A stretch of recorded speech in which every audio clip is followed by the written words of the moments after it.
Howdy. Hello. Did you miss us? Bet you I bet they did. did. Yeah. Been 2 weeks. And then I took two McStreamies off. So it was like 3 weeks between that. So you missed Sometimes us. just need a break. That's right. Well, and Jake and I had a lot to do. Mm-hmm. Yeah, but we had a lot of time to do it, which is good because so we took off Monday, Tuesday, and Wednesday, Memorial Day. And between Monday and Wednesday, it rained every day but one. So Well, we were trying to good. work a little bit, and then it would rain, or it would rain and then we'd go outside and work a little bit. And so we really needed all that time because it rained so much. It's rainy here too. Yeah, we've had a lot of rain, and I know in April we had the most rain we've had since 1890, I think. Dang. I don't think May broke records, but it rained a lot. It rained a lot. So, and it's going to rain on Tuesday. So I haven't had to water much, which is nice. So, Yeah, that's good. I haven't topped off ponds once. We just haven't needed it. I topped off, my pond was needing to be topped off, and then after I topped it off, it poured for quite a while. That's how that goes. That's fine. I did finally get some crushed coral and put it in the pond because with all the rain, I realized not only was the KH just plummeting and the pH was plummeting, but there was no minerals in there either, no GH at all. Wow. Yeah, that's right, because your tap really water has diluted. no GH. Right. And I add the GH powder, but I think it was just getting so diluted.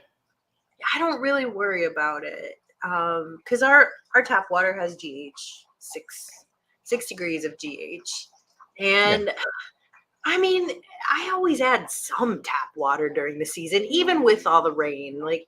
There's always some. So I don't worry about it. But I could see with you, I don't have any GH.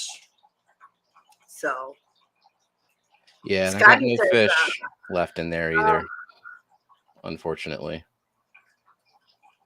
Scotty says that rain makes whiskey and whiskey makes the girls frisky. Well, there's a song. I don't know. I do not. I think Scotty made this up. Or maybe he knows a pop culture thing that we don't know, which would be really odd. Okay. Brooklyn says rain makes the corn. Corn makes the whiskey. Whiskey makes my baby feel a little frisky. I still don't know. You should not give your baby whiskey. I'm not a doctor, but I'm also a doctor. Don't give your baby whiskey. Do a little bit on the gums whenever babies were teething back in the day. Yeah. Let's just say that parenting in the 70s, fine, right? Parenting in the 70s was not like it is now. Yeah, I gathered it was a country song, Brooklyn, with those lyrics. No. I don't listen to a lot of country. I don't either. It's not really my jam. Renee passed his certification exam. Remind me what that was for. What are you certified for, Renee? Congratulations. Whatever it is. It's good news. So, you spent the week ponding, and I did no pond work other than I separated a canna to send you. And yeah, then noticed I don't have any fish left, and I got to figure out what I'm going to do. You and I have different pond seasons, though. You can really get your pond going March. March, yeah. Mm-hmm. Whereas, I started doing my yard. I started it the last week of April. I started planting things, and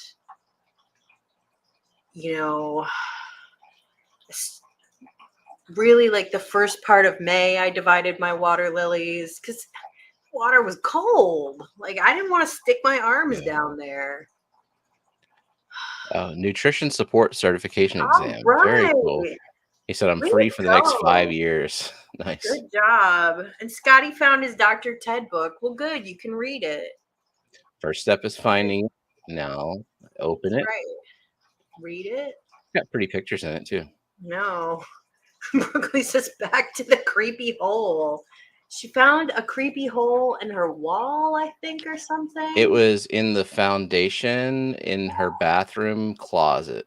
Like it's obviously connected to the tub in some way, like plumbing in the foundation. But yeah, there was like a glove or something in there. You know, contractors just store all their shit in there and they leave. Oh, God. Like you take off the sheetrock on a really old home that hasn't been remodeled in a long time, you're gonna find old things that were stored there during the building of the house. I mean, this house was built in 1912. So, I mean, it's got all kinds of things. Apparently, we didn't say hi to Annette. Hi, Annette. Hi. She gets the only individual hello that we do in the Only stream. one. And then she gives us a bunch of eggplants back. Well, Okay. eggplant to you too. How many eggplants? 6 eggplants. 6 eggplants. Do you like eggplant? Yeah.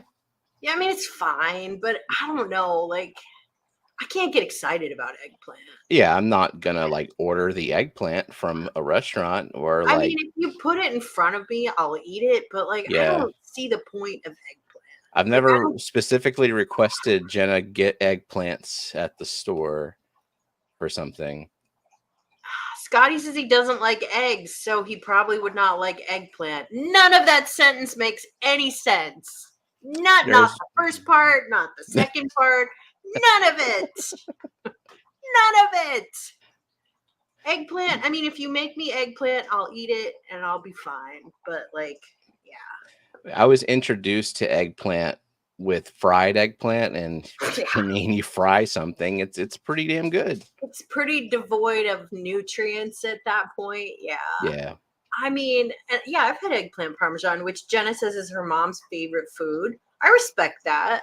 But you know what's better than eggplant parmesan is chicken parmesan. Any kind of meat, just like replace that with animal, and we got a meal. Or even like put pasta in there, like layer pasta sheets instead. I'll eat that too. It's good. So, yeah, I mean, eggplant. I just can't get excited about eggplant. I'll eat it. It doesn't have a ton of nutrients in it. I grew up eating like all the vegetables because we grew up on a lot of land. We grew our own stuff. So like squash and zucchini and all that. The only one that I never was able to develop a taste for was like greens, collard greens, mustard greens.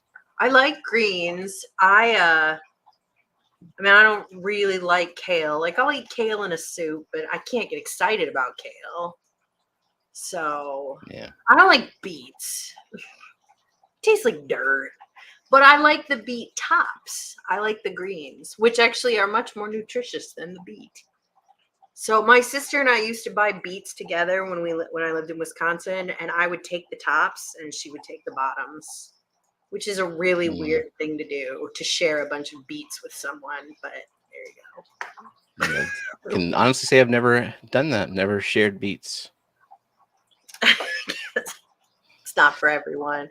So Cora says it feels like this is the first McStreamy I've caught this year. This is not McStreamy, but welcome back to reality or something. I mean, we're talking about eggplant. It's a plant. But he does say that he bought an eggplant start on Sunday because eggplant is surprisingly good fried. This is true. I mean, zucchini, like I eat zucchini. I even go out of my way sometimes to buy it, but it doesn't feel like there's a whole lot of point to it. Like it feels like you're just eating water. Yeah, it's good for plecos. This is true. I mean, I've made some pasta that is good with zucchini, but you know, it's kind of a vector to get more olive oil in me, you know? Yeah, zucchini, squash are kind of like slightly flavored blank canvases in which to absorb the flavors of the things around it. So, do you want me to share the video of your pond? Sure. So this was taken last night. I have to mock you because you chose to film vertically, but also make it a 3-minute video. Yeah, whatever. I don't really care. I care. Also, I don't think it rendered very well. Like, it didn't really render. It came out way better on my phone. So that's Well, hold on. schnitzel. Let me switch to 1080. Oh, well, that's better. Slightly better, yeah. Not much better. That's Schnitzel, and that's Prudence, is the little black cat. They're outdoor cats. So that's a pond from last year that leaked over the winter, and now it's a planter. So those are all my front planters. Then we walk around the corner. There's the other pond that leaked. And in like 3 weeks, those will all fill in. Those will look really good. So this is my new planter. This is called a green stock. It's That's pretty really exciting. cool. How I do you like it? know. I like this too. And I'm growing herbs in it, but I think maybe I'll get a couple more next year. I'll do one with all strawberries. Cool. So, yeah. So Looks like here it'd be very conducive for tomato growing too. no. Tomatoes do better in the yard. They need a lot of room. They need a lot of room. Good for greens. So there's the pond emperor. Same number. I added one extra pond this year, one more little pond. Yeah, so we're walking along the pond. That's my little dahlia patch. Not very exciting right now, but come fall it will be. So it's a little pond there. And all those plants that are hanging on the side, I upgraded them to way bigger pots. So now I don't have to water them so much. Oh. So every single pond has a water lily. So I have 6 different water lilies this year. I have So you have 7 that one lotuses. really shallow, like the pot That's a in there. lotus. That's a lotus. Okay. Yeah. So I have 7 lotuses. So lotuses, when they grow, they send out coin leaves to the start. And lotuses are not deep water plants. They are not water lilies. They are marginals. They don't like to be that deep. Gotcha. So this is the bog box. The bog filters the plant. I planted a new plant in there. So those little tiny red flowers, that's a plant called Kufia, which you can buy that from pond suppliers, but you can also just buy it from the garden center. It is a mega hummingbird attractor. So we'll see how it does. And is that spelled Cuphea? I think yes, I've heard of it. Yes. And this is the cultivar Cherry Bells.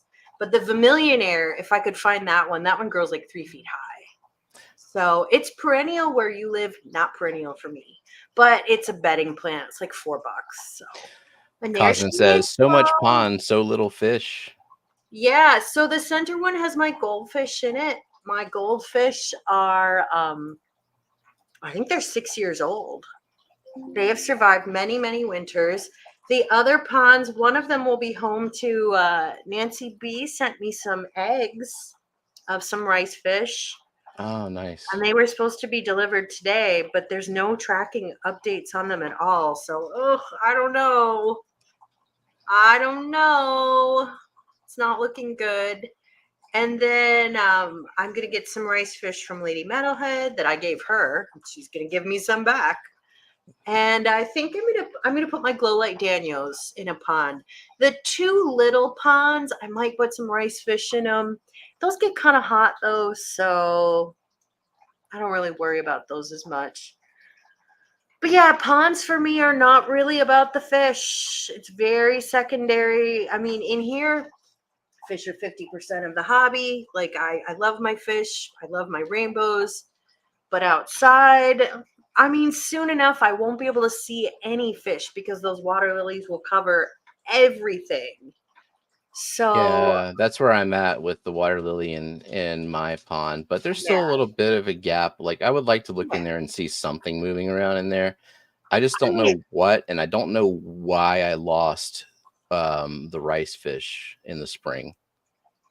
Yeah, I mean, in a way, it's good to have all that coverage. I mean, you can't see your fish, which sucks, but it keeps them cool. It keeps them shaded. They're hidden from predators. Oh, that grassy plant there, that's lemongrass. We're going to see how that works. I'm not sure if that will pond or not. We're right talking there. about this one right Yep, right that's here. Okay. lemongrass. In the side pockets, there's Lobelia syphilitica, and there's papyrus, and it's the variety Queen Tut. Those will do really well. I've grown other papyrus before, and I did Lobelia syphilitica last year. But the lemongrass, I don't know if it'll pond or not. We'll see. So Jenna says that they had a cat on camera on your pond, and you have lots of frogs and dragonflies. I don't get any frogs. As you see, I have a lot of cat pressure in my yard. You know how they talk about like bug pressure and deer pressure in Mm-hmm. gardens? I have a lot of cat pressure. Just a lot of cats. So I don't think I'm ever gonna have frogs. If it's a cat issue, a frog issue, or a dragonfly issue, I don't really think I can solve any of those while still having enough light for plants. Like I can't just put a screen over the pond. That defeats the purpose I of. mean, yeah. I mean, I don't cover anything. I mean, raccoons could get in the pond. They could steal my fish. Raccoons probably do visit my ponds. The fish do swim down. They try to have. I mean, they're deep enough that they can swim pretty low. Hmm. I've managed to breed thousands of rice fish in these ponds, and I don't do anything. I don't even feed these. Like they live on what falls in the pond. I have not fed the goldfish in years, and they're fine. Nice. So yeah. So Coralworks says that I should get a scarecrow or like an owl. Maybe me, a solar hawk. Yeah, I mean for me, like the cats don't give a fuck. They're not scared of anything. Now, would the owl or scarecrow get rid of dragonflies?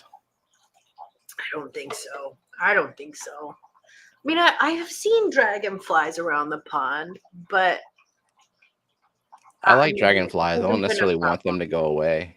Yeah, I don't either. I think they're cool. So, I mean, I do a lot to bring pollinators to my yard. All those flowers will be absolutely covered in bumblebees. They do every summer. Honeybees, just so many, butterflies. So I try not to like kill any of them. What I am hoping is this year I don't get a plague of aphids. So to address that, Mm. I have some pots of nasturtiums growing, and in the green stock there's nasturtiums because they're supposed to be a trap crop for aphids. It could, Jenna. It could get Steven kicked off Instagram. I have been kicked off Instagram. My account was suspended. I appeal it. I don't know if it's coming back. Who would I have thought mean, there'd be so much drama on Instagram? well, I mean, so I did have an issue. This was like 2 years ago. I made a short on Instagram or a reel, I guess they're called. And like they have music you can put in, just like you do with YouTube shorts. And I put in Shostakovich's 10th Symphony, and it got flagged as like a copyright infringement. And I appealed it, and I'm like, but I made a short using your thing. And it Yeah. was fine. And that was like over a year ago. But I mean, the last short I made, it didn't even have any music in it. It was just the sound of my pond. So I don't know. Geek Boy was kicked off. Did you appeal that, Geek Boy? Like, did you try to get your account back and it didn't work? Or I would actually kind of like that back because You had a decent following on there. I have like 1,200 followers. Plus, like, Yeah. I have it kind of set. So, like, I'm following like the things I like. Hmm. There are a lot of artists I follow. There are a lot of gardeners. I follow a lot of music on there. I mean, I would get rid of other social media before I would get rid of Instagram. But if they don't give me my account back, I'm not making another one. So he says he didn't bother. I did, and I emailed them, and I'm like, I don't know what your problem is, because there was a thing where I could respond to the email and plead my case. I'm like, this is just like pictures of my garden and my pets. Yeah. I mean, I either give my account back or I just leave the platform. So, yeah. The appeal process on some of those things, especially copyrights, are very unfair. Like one song I had the rights to, but like I don't know if it's like CD Baby or whatever, wherever like all the music gets dumped and is automatically copyrighted. I got a claim on that. I appealed it. Usually when I appeal it, it'll say okay, appeal granted, blah blah blah. This time it said appeal denied. And if I want to attempt to appeal it again, if it gets rejected, then that becomes a copyright strike. So it's like, do you want to take the gamble whenever we have all the power?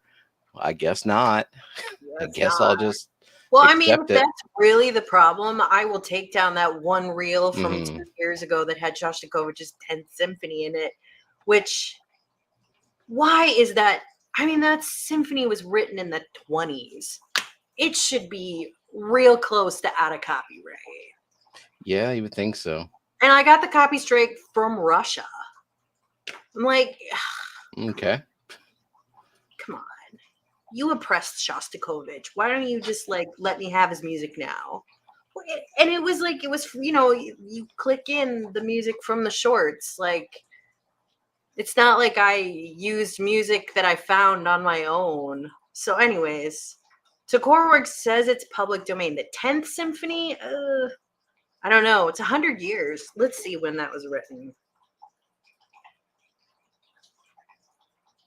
It might have been even the 50s.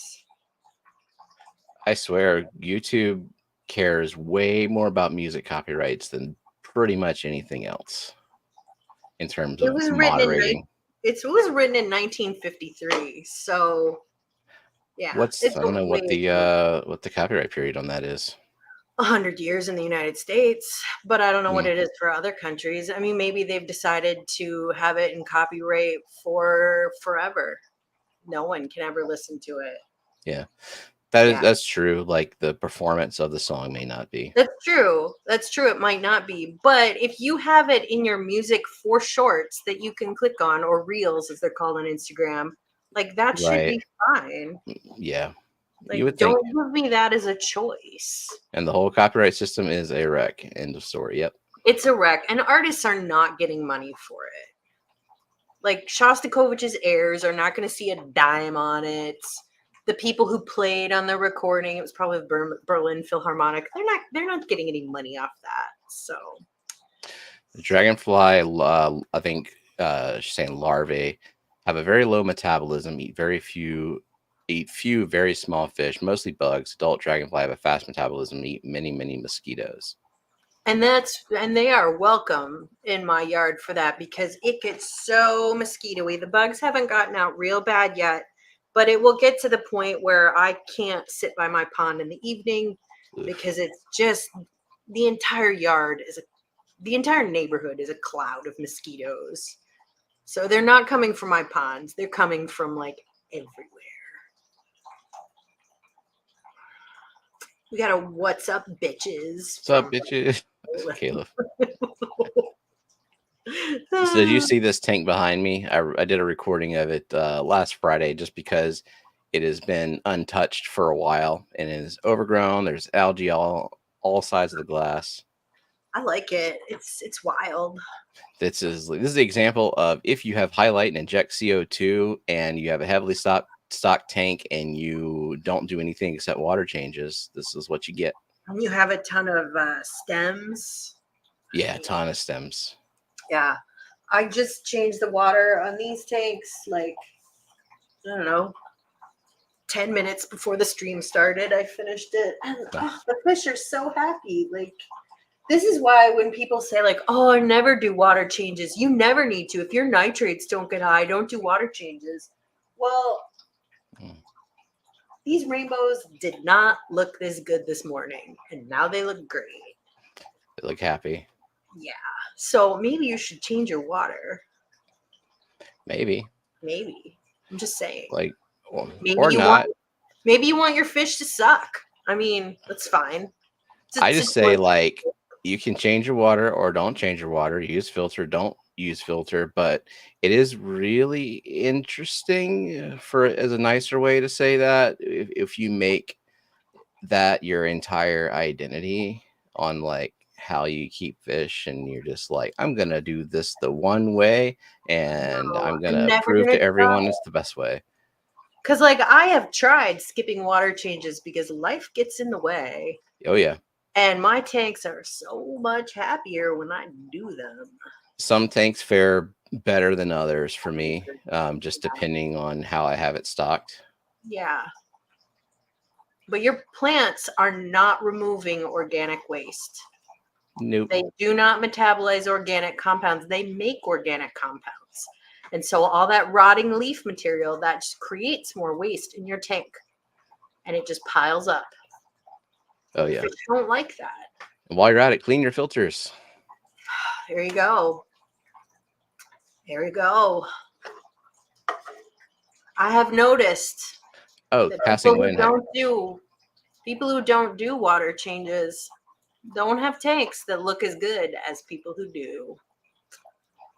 Passing Wind is on Haven't his seen one. last step, trying to decide whether to go for inline CO2 diffuser or a reactor for a 46-gallon tank. So you can go either way. I really like inline CO2 diffusers. I use them on both my tanks. I like to see the bubbles misting. If you have a strong aversion to bubbles, then don't use the inline diffuser. However, I like them. Yep. And there is something to be said about the presence of the bubbles directly touching the leaves, right? In Yeah. terms of CO2 absorption. Yeah. So Tom Barr, who is a very famous plant physiologist, he has his PhD in plant physiology. He knows more than I do. He has some evidence that suggests that misting CO2 is better for certain plants because the plants don't need to use it in its dissolved state. They can use it just like they would ordinarily. So things like stem plants and Monte Carlo. Now, if you choose to use a reactor, your plants will look fine. As long as you're injecting enough CO2, your plants will look fine. And if you really hate the look of a bubbly tank, which it's harder to take pictures, it's harder to film. Yeah. But I like a bubbly tank because I like seeing the visual that my CO2 is going. It really brings out the presence of filamentous algae in your tank. Like if you That's true. if you can't see it, like the strands are really fine, let the bubbles attach to it and then it'll point That's out right. every flaw in your tank. It's like upping the contrast in That's your right. tank. Yeah. So it's up to you. And you won't be wrong whichever way you decide to do it, as long as you're injecting sufficient CO2 for your needs. All right, So, Shady Grady told me he was coming prepared with questions, and here they are. all right. So, what are those sunken buckets of gravel in your tub? So those are plants. So the ones that are way at the bottom are water lilies. And how I plant my water lilies is I like to use feed pans, and I buy them in one of two sizes. One is like 18 inches across, and the other one is I think like 8 inches across. So depending on the plant, I'll plant one of those. I like using the feed pans because they have kind of a nice shallow shape and they have no holes in them and they're impermeable to water. So the reason I use that for water lilies is water lilies are very heavy feeders. You have to fertilize them a lot. And the nutrients will just leach right out if I were to plant them in like a basket of gravel. And I don't want that. Yeah, so I like these little giant feed tubs. I've seen them at Tractor Supply before, but you can use any container as long as it doesn't have holes. You can use buckets. That's fine. But I've been using these little giant containers for years, and I really like them. So I am using a different recipe for my water lilies this year, and this is because of Nancy B. So I used to plant my water lily in a mixture of 1 part cheap topsoil and 4 parts sand because sand was easy for me to get. and I always said, oh, you can use kitty litter, or if you have high clay soil in your yard, like Stephen does, you could just use dirt from your yard. But Nancy B used kitty litter, and oh my God, her water lily bloomed so much more than mine. And it does make sense because clay has a really high cation exchange capacity. And so that means the nutrients that you put into it, they're positively charged ions. So cations are positively charged ions. So like calcium, magnesium, iron, it'll pull those from the water supply, or if you put in a fertilizer tablet, it'll pull that, and then the roots can exchange off of that. So where So did you get your cat litter? It's the cheap stuff, just basically a yeah, bag of so non-clumping clay yeah, so litter. I used a brand called Paws and Claws from Tractor Supply. And so it comes in 25-pound bags and 50-pound bags. You save money with a 50-pound bag, but I don't want to lift 50-pound bags. So I think the 25-pound bags were like $6. I would have saved a few bucks if I had just bought 50-pound bags. So I make that mixture of that, and then I use cheap topsoil. I could use dirt from my yard because I have like loamy soil, or you could buy bagged cheap topsoil. And then the top inch or so is pea gravel, and that's just a cap to keep the mud from and muck from getting in my pond. So that's the gravel that you're seeing, and that's how I planted. I do my water lilies, my lotuses, and my cannas that way because they're heavy feeders. Some things Okay, I I have to will try plant that. in baskets. I have I also have fabric pots along my pond. They're like little hanging things, and they make them so like you can hang them from like shower curtains. I hang them on the edge of my tubs. I filled those this year. Every other year, I've just put gravel in planters like that, and they'll work. But this year, I was able to get some safety orb, which is a high fired clay substrate. So it's like kitty litter that doesn't turn to mush. So, and there are people who use that as aquarium substrates. I Yep. mean, Bentley talks about how it's the best substrate ever, but I would not put that in my tank. So I have never tried it in a tank, but and I'd never bought it before, but it's really I only bought 2 bags of it. So I mean, I don't have like a And you got it from Tractor Supply sampling. too? I got it from Tractor Supply. It's dirt cheap. It's like the same price as kitty litter, but it's crushed really, really fine. Like Yeah. it's sandy, so you can't rinse it, and it is dusty as fuck. Like, and I don't care about that so much in a pond, but I don't want that in my aquarium. Like, and you can't wash it because it's crushed pretty fine. And maybe Yeah. I got a couple bags that were crushed. I also suspect it's gonna turn to mud. So in conclusion, like I would not use that in my tank. I mean, I know Bentley has videos about how he has people that go up Experimentally, I guess, put in a and they tank like where I don't care. charge it with like an ionic solution, but it would be so muddy and dusty and gross.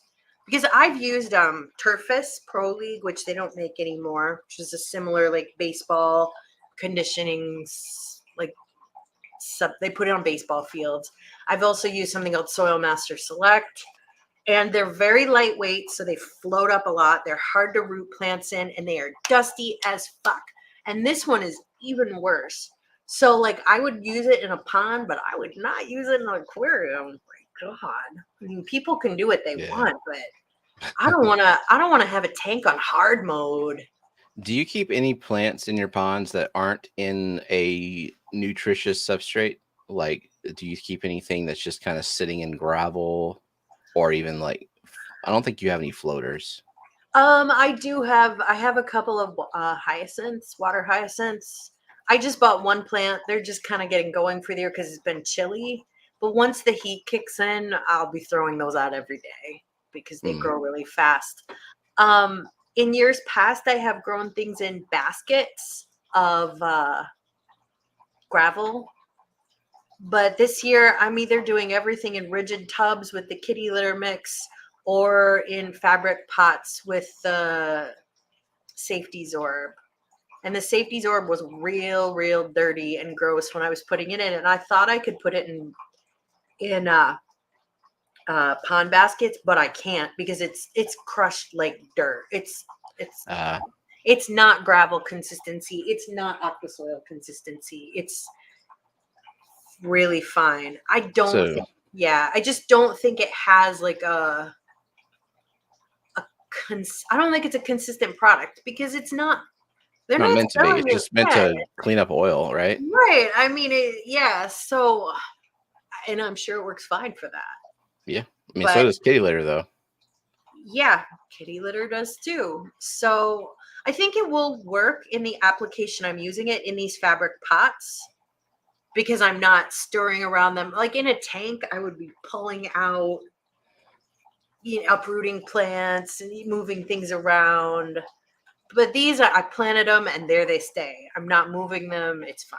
Also, I don't care if my pond is a little murky because I just don't care. It doesn't matter. So, yeah.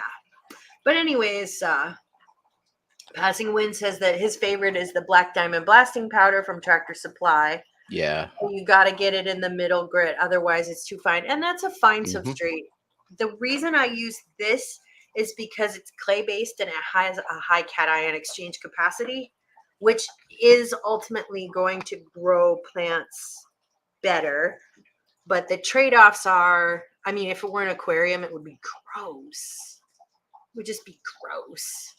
Here's a super easy question. Raising Cane's or Zaxby's? Raising Cane's easily. Zaxby's is trying too much. They're trying to do too many things. We don't have those up here, so I've never eaten at them. In Indianapolis, there's a place called Joella's that has fried chicken. It's pretty good. Is it just chicken fingers or fried chicken pieces? They have chicken in a variety of different configurations, but they have like the fried chicken strips, and it's fine. I missed this. You said Kelley likes to have all of her aquatic plants in pots. So there are people who will put a substrate in the bottom of their ponds and plant directly into the bottom. I don't do that because it's just a little harder to tear the pond down. And even in my big pond, like I have to pull the water lily out and I have to repot it and fertilize in it. So, yeah. Is it common for women to compare their lilies? If you're particularly proud of your lily, then you show it off. Nancy B Discord. She should be proud because she'll get like 4 or 5 flowers at a time. The most I've gotten on that one was 2, maybe 3, but not like her. She got crazy amount of flowering. It's like the one you sent me. I can maybe this year I'm seeing 1 at a time bloom, but up to 2. But you did that in sand, right? Sand mixed with an organic soil with gravel on top. So, what you should just do is you should just use dirt from your yard.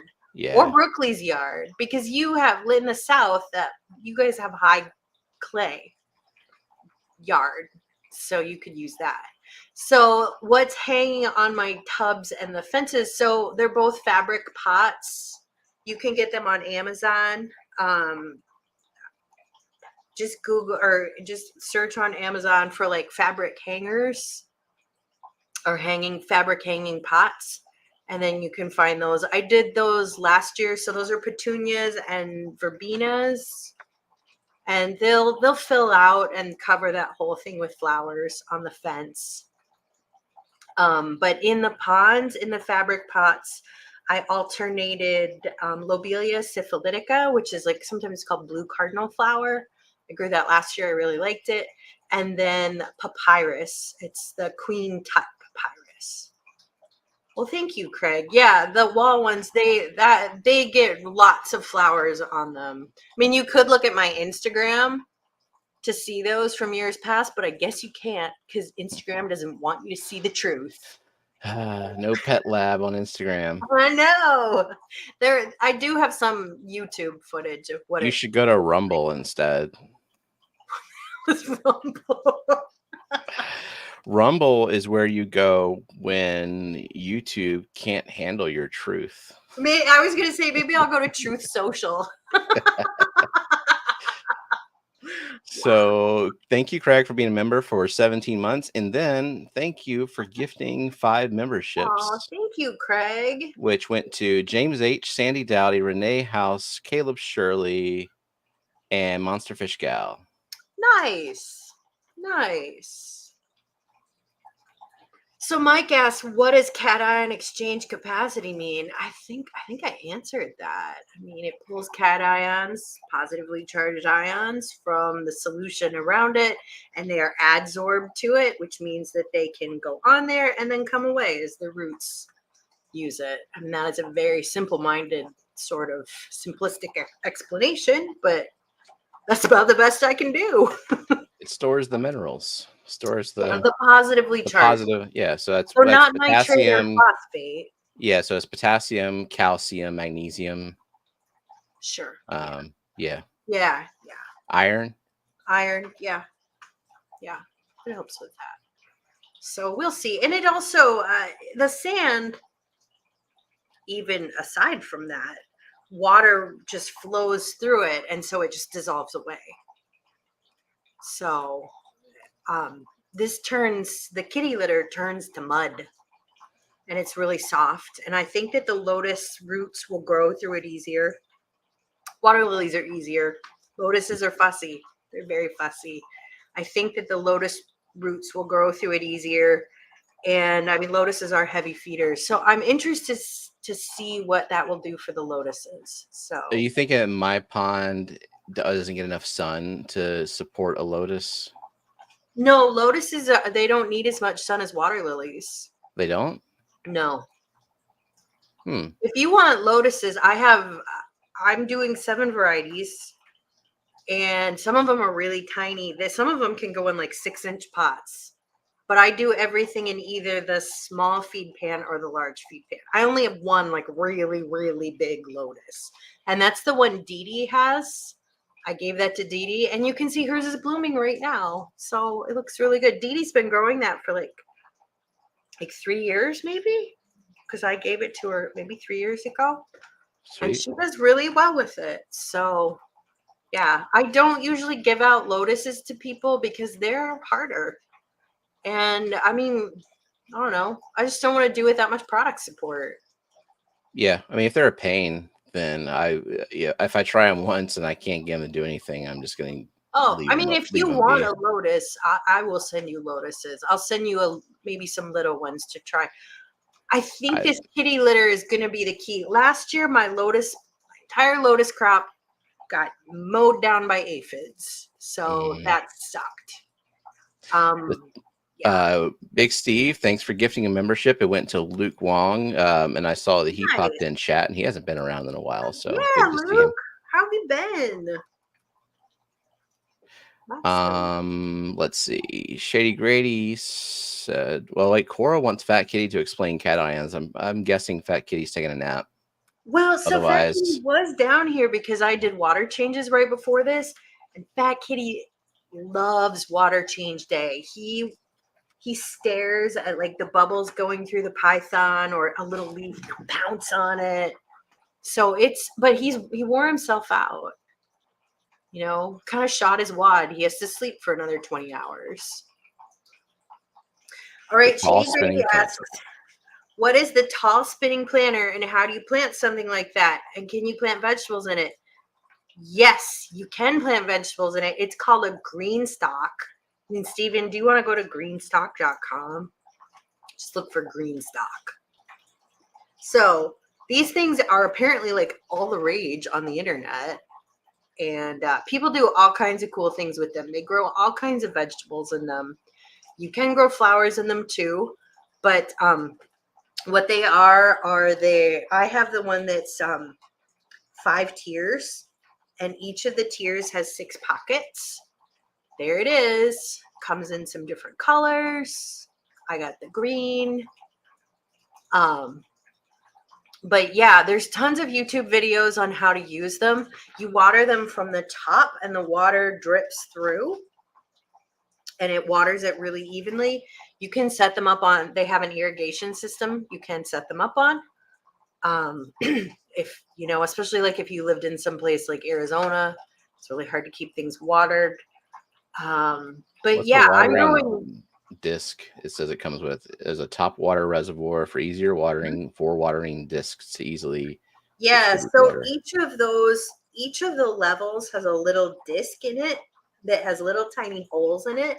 And the water, you water it at the top and the water drips down Okay. between the levels. And I bought the little spinner base because I turn it every day a little bit so it gets even sunlight. But yeah, people grow all kinds of things in these. They grow all kinds of food.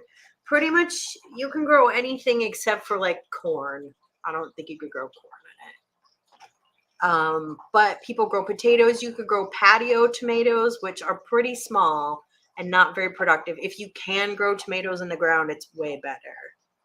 But apparently bush beans work really well. Greens work really well. Strawberries work really, really well because strawberries grown on the ground get a lot of insect damage and weeds. So it's really popular to grow strawberries in. But there's tons of YouTube videos on them. People like them in urban gardens. They're nice for me because I have like no space at all. So I don't know if I like using it. I may add a couple more next year. Who knows? This is pretty So interesting. yeah, they're really cool. I mean, it's nice for people who don't have a lot of space.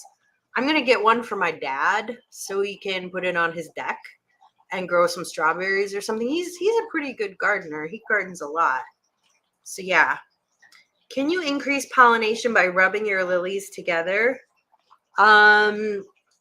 What kind of lily? Like my lilies in my pond, or are we talking about like you're a Ponageton, or what kind of lily? Like the flowers part of it, I guess. I mean, yeah, you can hand pollinate. You can take a paintbrush and you can take pollen from I the have a stamen to put it on the pistil. I have a sneaking suspicion that that's not a real question.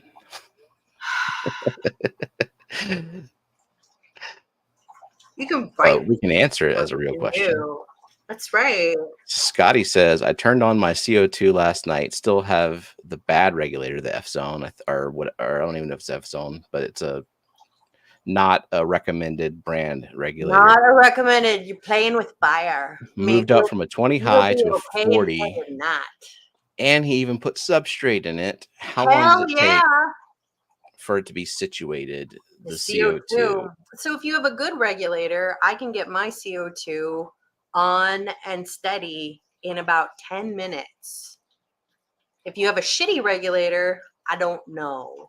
I had a shitty Milwaukee regulator years ago, and it would take hours, days even. Sometimes I couldn't even get it. And it eventually failed on me. And it killed 2 aquariums worth of fish and shrimp. And I quit the hobby for like 5 years. So there's your cautionary tale. Do you really need CO2? I don't know. Is Nymphaea a lily or lotus, or do they both fall under Nymphaea? Well, neither of them are technically lilies. They're not even in the Liliaceae family. But Nymphaea is what we would call a water lily is Nymphaea. Lotus, the genus is Nelumbo, and they are pretty evolutionarily distinct, I think. Luke says, been tired. Recently bought some Libecias and Platyceriums back from Japan. I don't know what those are. I don't either. Maybe you better tell us, Luke. Also, you went to Japan. That's cool. Awesome. Hope you had a good trip. Whip says, hey, how come nobody wants to send me plants? Are you afraid my green thumb will make y'all look bad? Getting shown up by Whip. I mean, Whip, you're working with some tough situations. It's not easy. It's not impossible. But you are keeping plants on hard mode. You're on hard mode. Hard water, aggressive fish. It's not easy. It's not easy. I got some various weeds that grow pretty well that I can put together. I would think that the sunset high grow would be the best bet. And Vallisneria is Vallisneria. good with hard water. Backcopa would probably be all right too. Yeah. I mean, I think they're worth trying. I want to see what the Dollar Tree version of this. So the Mr. Stacky, yeah. So this one is made in the United States. It has a 5-year warranty. It's really, really well made. It's nice to buy from an American company for once. They're made in Tennessee. So I don't mind spending a little bit more. There's a Vivo Sun knockoff planter. There's quite a few knockoff planters. They're not as sturdy. I don't think they would hold up for 5 years outside, but this one I think will. So, if you're budget constrained, though, those are budget options. I mean, the green stock wasn't cheap. Cost a certain amount to get, but it is nice to support an American company for once, Hey, this says it's made in the USA. Isn't that the green stock?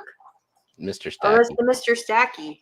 This is $62 though. Like, this doesn't seem like that cheap. And it's made in the US. I'm shocked. Yeah, I don't know. I don't know anything about the Mr. Stacky apparently, because I know there is one that people buy from Dollar Tree, and I've seen it, and it looks like something from Dollar Tree.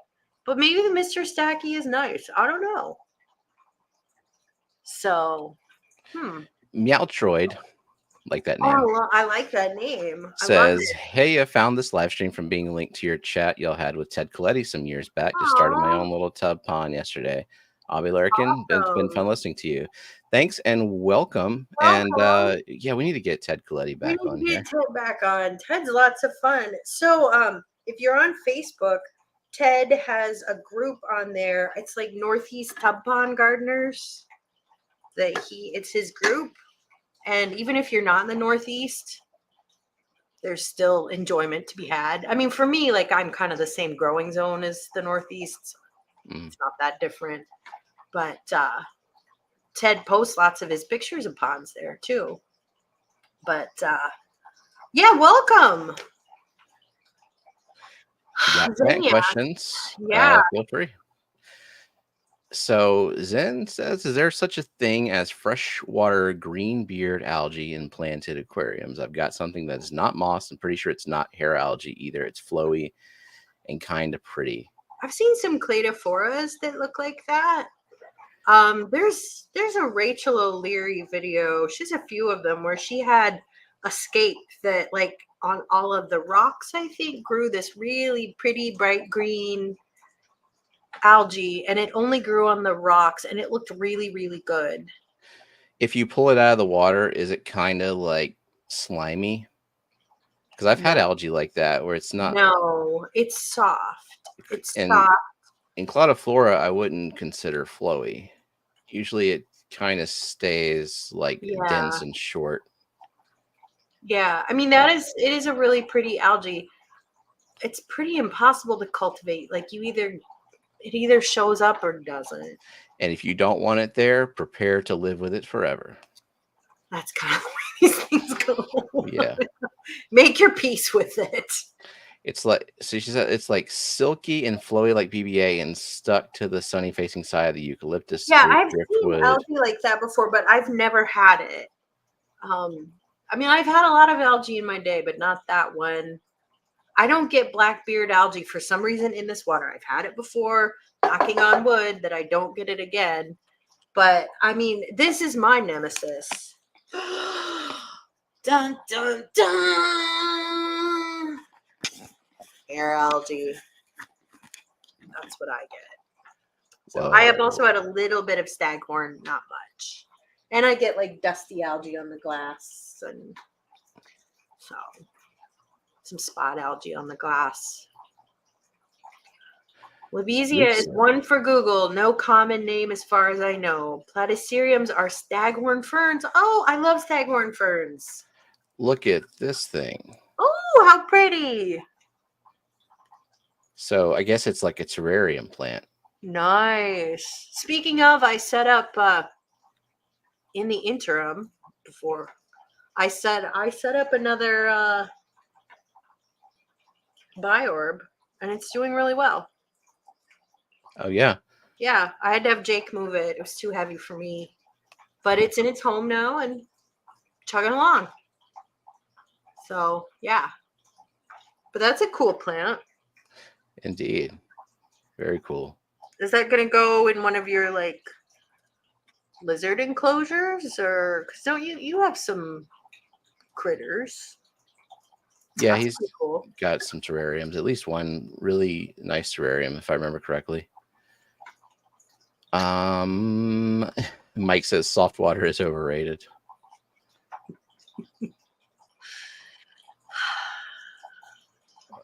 Mike and his 0 kh water. We don't want to hear about it, Mike. You just keep that to yourself. Whip said, the only thing I know about Ted is that he's a fairly talented guitarist and a willing participant for group singing deep into the night or very early morning. Ted's a party animal. He's a damn nice guy. Yeah. He's a good one. We did a panel together at the Keystone Clash on tub ponds. It was pretty fun.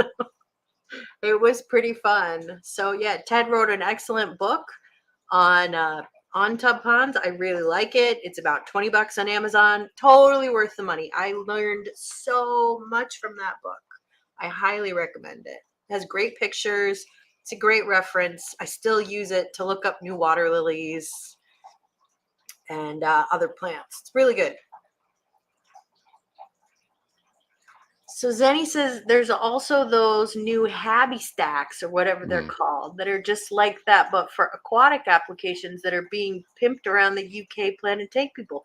I don't know what those are. We better look that up, Steven. Yeah. What are Habby stacks? Habby stacks. Because I would really like to have a hydroponic thing between these two tanks that I would plumb into the big tank. I think that would be really cool. The ultimate modular aquarium accessory. Ultimate.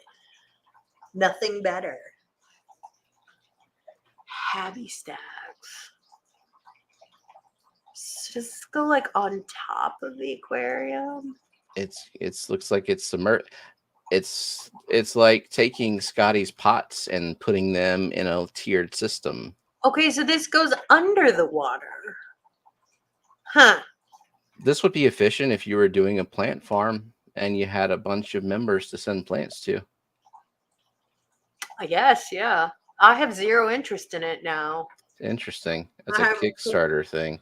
I no longer care. Pre-order now. There you go.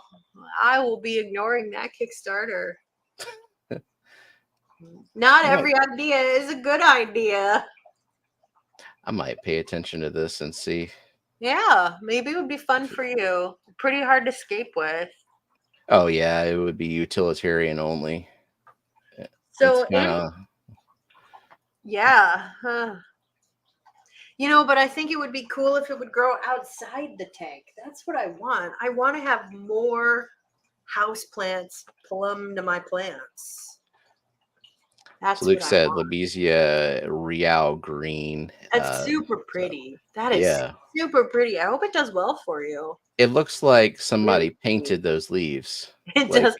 There are so many AI houseplants, and people will post them on Reddit saying, like, where do I get this? I'm like, in your dreams, I guess. Like, they all look so fake.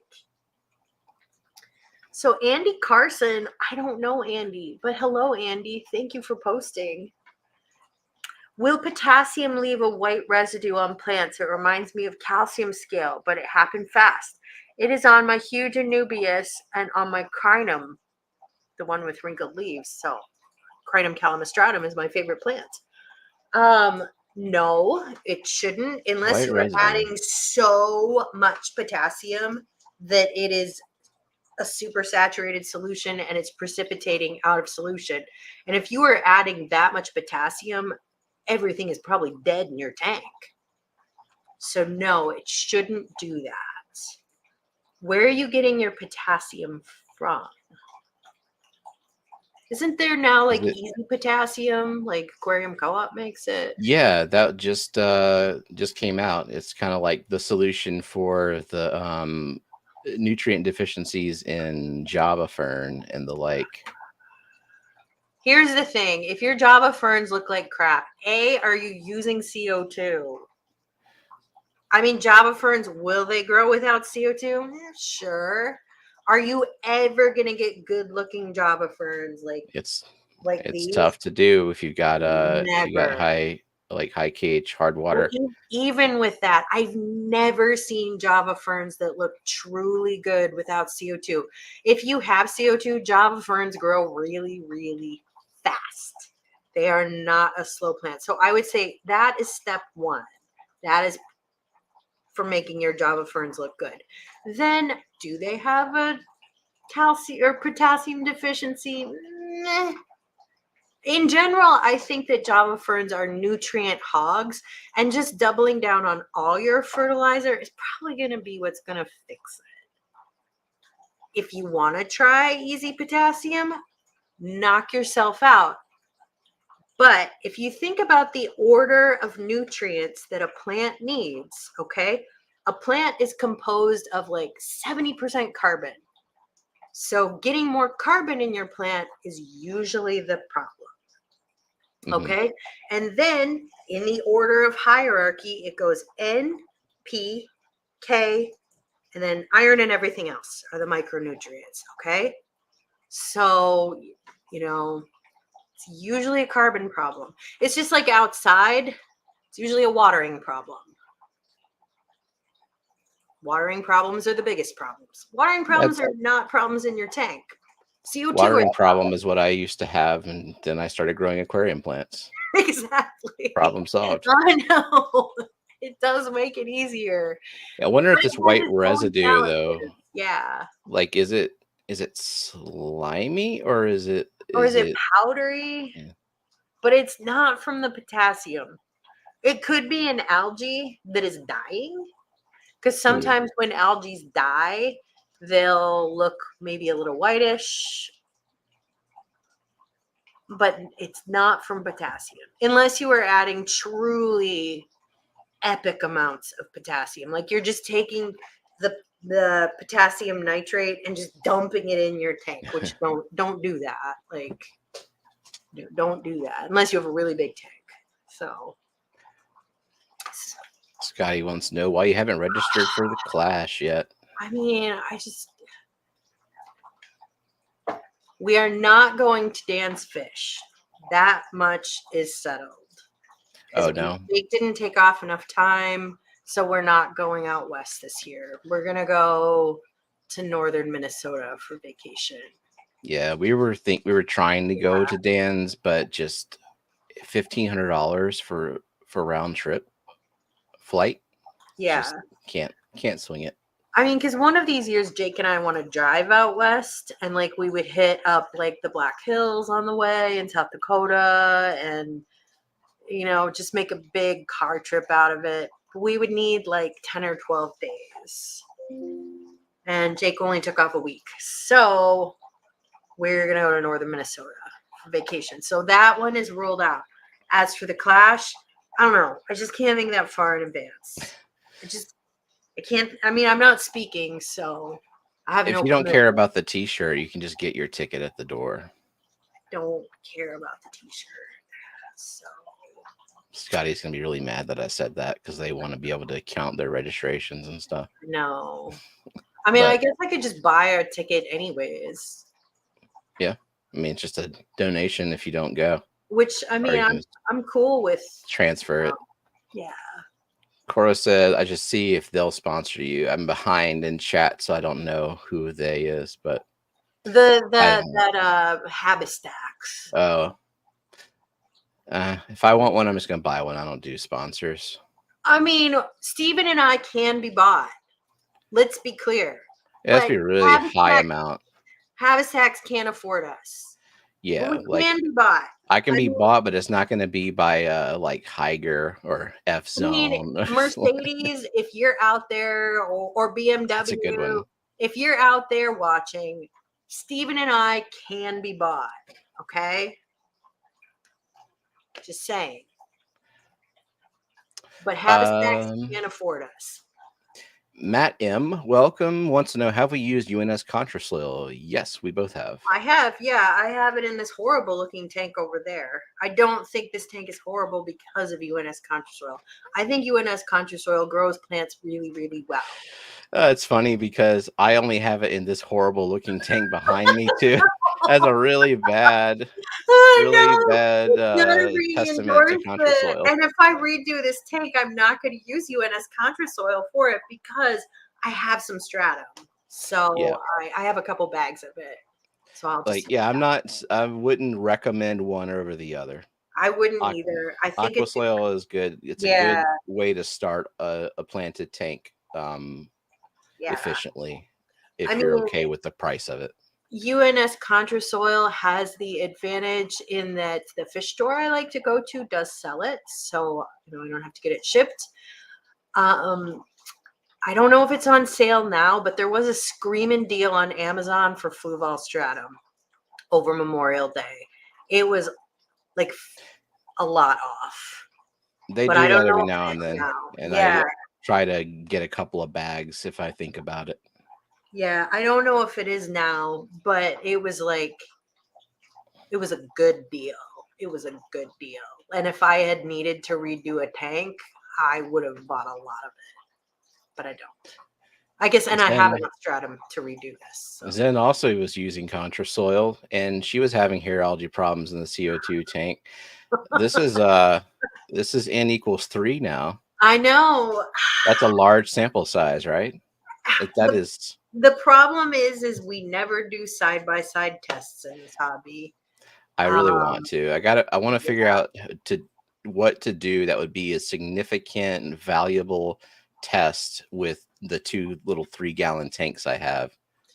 My suspicion is that UNS Contrasoil is quite a bit richer than Fluval stratum, and that may be ammonia. I never tested any ammonia, but I put a mature filter on it. So, but I do think it is richer just because the density of plant growth I got was crazy. I mean, I got really great looking hairgrass and Monte Carlo. It grew really thick and nice really fast. But this tank is awful.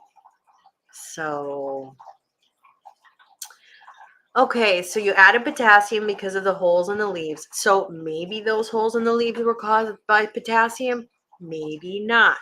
So there's that I don't know, you Google aquarium plant deficiencies chart, and it says if you have holes in your leaves, it's potassium.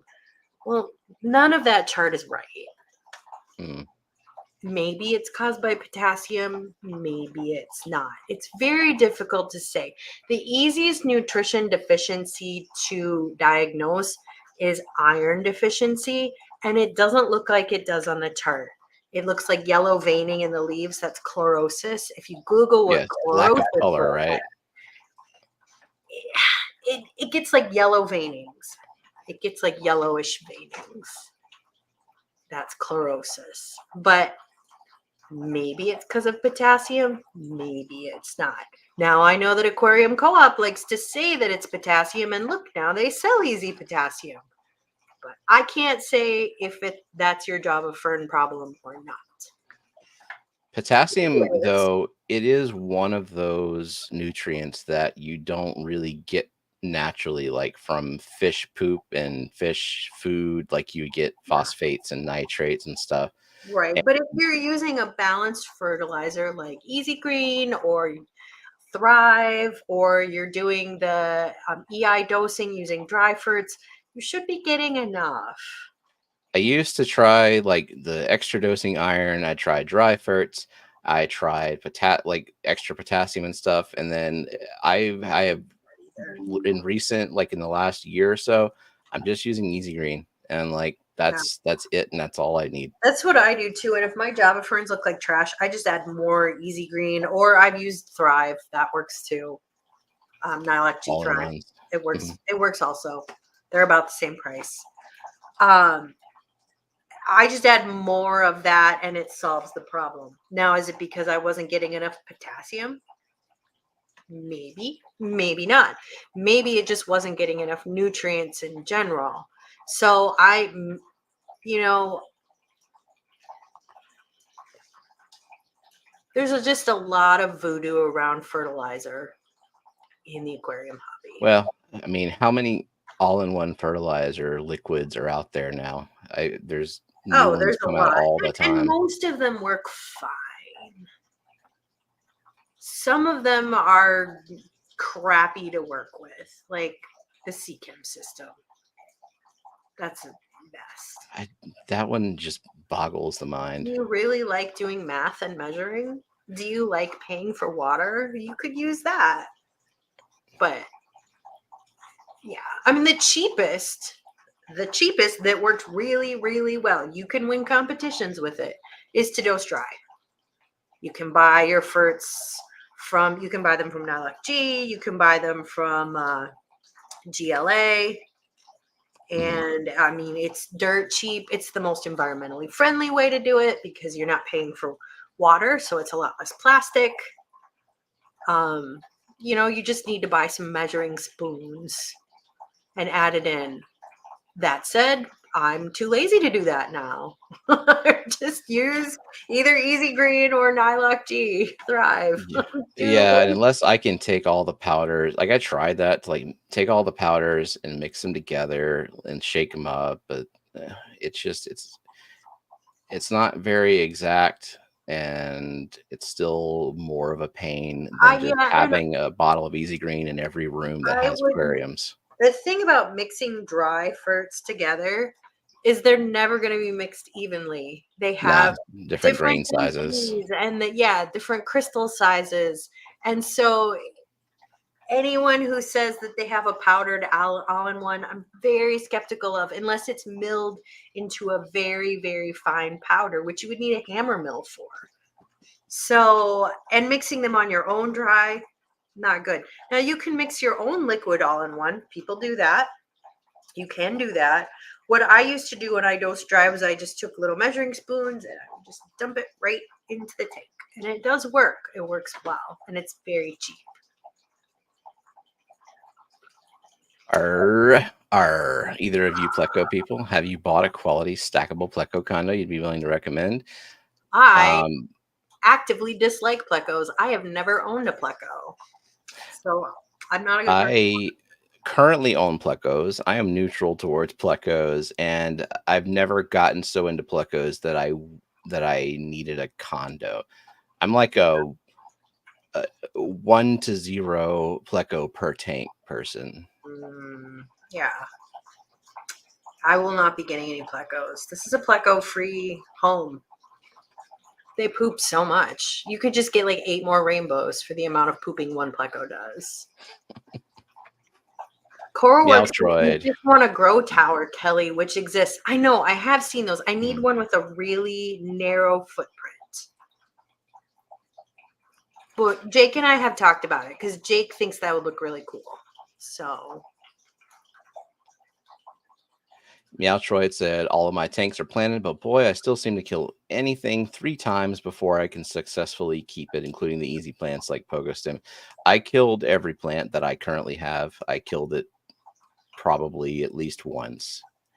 I mean, I'm good at And growing plants and I still kill a lot of plants. I mean, just so many plants. It's part of it. It's okay, yeah, you know? I don't always know why either. Right. Sometimes I do know why. It was my own stupidity. I mean, that happens. But Yeah. I get ambitious with the highlight plants, but then I don't go in and do the work of like trimming the surrounding plants, and then they just all grow over it and shade it out for like a week, and that's that. Yeah. And I just don't buy highlight plants. I don't buy stems. I have very few. I have like one stem right now. I'm not super into them. So I have some plants that I would say are somewhat fussy. But yeah. The Easy Caves from KJE. I do have one of those All because Jenna right. won it in a Yeah. giveaway. I Okay. don't have multiple to see like how they stack, but they seem to be like modular, like you stack them, put them together, and the backs come off. So when you got that stubborn pleco guarding eggs or fry, you just take the back of the cave off. Wasn't Danny of Danikin Aquatics making pleco caves, and supposedly those were really good? I don't know if she's making them now. I don't know. I know I don't they got the stream real. were. Don't know if they are, but yeah, I've never. I've only intentionally bought one pleco cave from ALFS when I was brand new. Yeah. And bristlenose is mainly what I've had, and bristlenose barely even need a cave to breed. They'll find a way. Really don't. I remember when you had all those, you had just hundreds of them you were trying to get rid of. Yeah, they'll burrow under moss, or like they'll find a rock Yeah. and just kind of dig their own little cave. They don't care. Yeah. But Zenny says that easy caves are good, so that's one you could try, but you could try that. So that would be good. And if you drop them, they don't break. I mean, that's really nice. Well, the ones from Danny, they were ceramic. So, I mean, that is a downside of those. Yeah. Coral Work says, what about the rainbow rose seeds, Kelley? Are those ads a scam too? Or square watermelons? So, square watermelons, you can grow. I mean, in Japan, they do this because they will put forms around the melons when they're growing. And so they will grow in that form. And then you can pop them open. Those crazy Japanese. They're nuts. And then there was that time that Matt tried to make some with balloons and concrete. Wow. I don't remember that, but Matt, maybe not one of your better ideas. I don't know. It actually looked good in theory. It didn't work out. That's one of those where I would stubbornly try again. You know what? I'm all for a craft project. I love craft projects. So if I really wanted a pleco cave, maybe I would do it too. Yeah. Nancy says, don't buy plecos and you won't need pleco caves. Excellent solution. Nancy has good advice. You should just listen to her.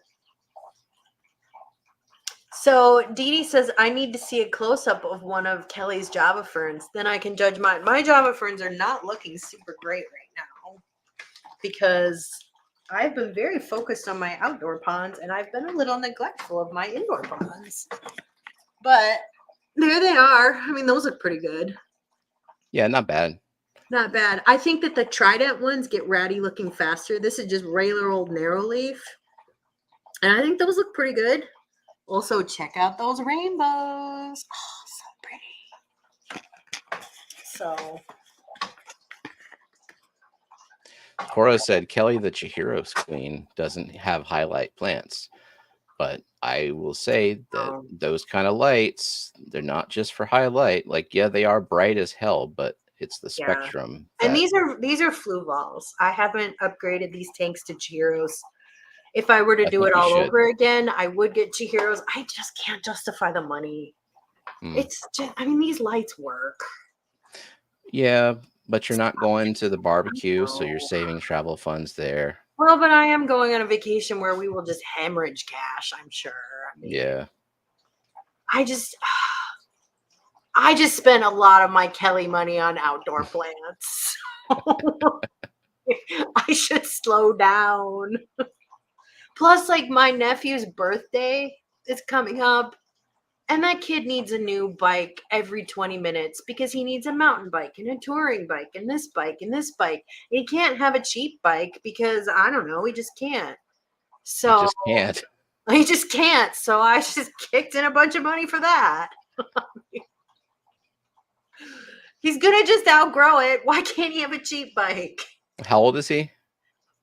He is turning 11. He's not quite ready for like the full-sized adult bike with No, all the because bells and he's gonna whistles. grow. I mean, his bikes are full size. I mean, they are like adult bikes, but they're small because he is small. Hmm. So yeah, this is a mountain bike because apparently at his school they have a mountain biking team. I have never heard of a more rich white team to be on than a mountain biking team, and Equestrian. they're only half of that. It's like I see the mountain bike team and raise you equestrian activities. That's so true. Thank goodness Heather doesn't want to get them in that. I mean, he asked if he could play hockey, and my sister's like, "Oh God, no, so expensive." Our ski team too, yeah. Oh God. I mean, Wisconsin is hillier than Indiana, but it's a little difficult to be on the ski team. So Yeah, Coro said cheap bikes don't last very long. Well, apparently neither do the expensive ones if you keep having to get them. I know. So the thing is like he'll use this, then his brother is 4 years younger. He'll use it, and then they'll sell it. So and they'll recoup a lot of the cost that way. Because that's Gotcha. what they've done with all the other bikes. And those kids ride. I would say those kids ride their bikes at least 5 miles every day, sometimes 10 or 20, maybe even more. Because my sister rides everywhere. Madison has really great bike trails. It's pretty, other than the dead of winter, it's pretty easy to commute by bike in Madison. When I lived there, I rode like 17 miles every day. I rode everywhere. So they do ride their bikes a lot. But yeah, Electric unicycle. he would love a unicycle. I don't know why he doesn't have a unicycle. I should get him one. I don't think he wants an electric unicycle because, he has kid energy he can use. But I think he would really like a unicycle. He has great balance. He does not take after my sister at all. Consult with Geek on that. I think he's got one that goes like highway speeds. Oh my I God, don't he would know. love that. He would love that. His mother maybe would not. Because he's kind of a reckless kid. I mean, he's a boy. It's a strike against him, but I he don't has a think a little bit helmet more. can save you if you wreck going that speed on a unicycle. Yeah, I mean, he has a little bit more of a reckless personality. I mean, Heather and I, like, we were always like really careful with our bodies. We didn't like to hurl ourselves off of trees, but he does. So, like, he he really likes to go off of ramps. That's really fun for him. Yeah. And Geek said, I don't know if there are any kids that have seen an electric unicycle that does not want one. It's true. I don't know if your kids would. They would like the idea of it. I don't know if they would like use it a lot. To be fair, I don't want to ride a bike in Louisiana in July. Zachary wants an Oculus or MetaQuest, whatever it is, the virtual reality thing for Christmas. He's just done with reality. He's done. I'm on board because he goes to school and I want one too, and I'll probably end up playing it with it a good bit. Yeah, I mean, I wonder if I would get really dizzy. I am not great with motion. I have trouble with boats. I don't do rides. So It I don't depends know. on what you're playing for sure. There Yeah. are some that are pretty good, like your field of view is good, and it doesn't feel like you're in a different reality, like your eyes have to adjust. And there's other ones that I don't understand how anybody can play them at all, like where you're moving around but you have to use a controller to look, and instead of like looking smoothly, it like flashes to different camera views in your head, and that is way too disorienting for me. I just sit down. I don't think I'd want that. I don't really play any games, so it's really not for me. Yeah. Like, I didn't grow up playing video games ever, so I just don't. Yeah.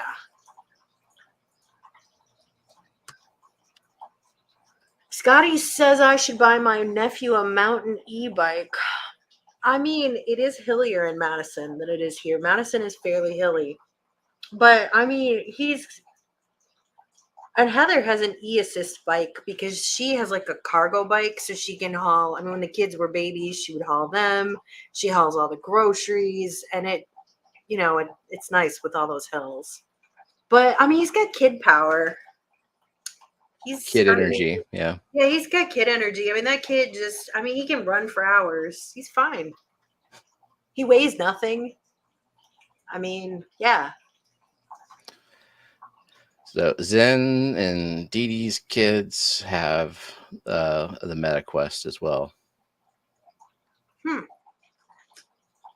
All right. And Dee Dee wants one now.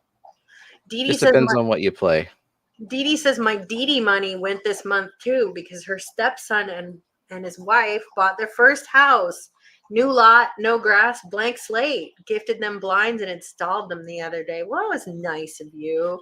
But yeah, they've got a lot of work to do for that yard. That's fun. Oh, I would love a big yard with a blank slate. Oh, I would have so much fun. But I would spend all of my Kelley money. It would be where money went to die.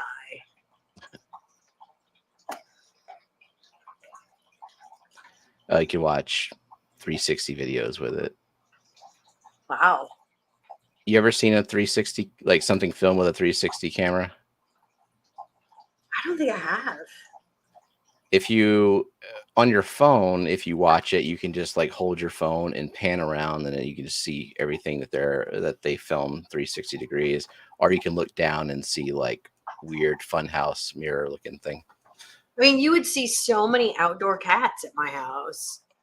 So many. There were only 2 outdoor cats in that video, but I assure you, there are far more. There are a lot of outdoor cats. Hi, Juanita. Hello. Dixon Designs. Well, it is almost 5:30, and I got a little bit more work to do. And I'm hungry. I have to eat dinner. So yeah, I could do that too. Maybe not eggplant though. I'll eat it. It's fine. That's what Jenna's cooking tonight, then I'm down for it. I mean, you eat what's put in front of you, which is a trait that I find very appealing in a man. As someone who always does the cooking, I appreciate when Jake just eats what I make for him. Yeah. Which he does. I mean, he's not picky. I don't think he tastes the food. He just shoves it in his face.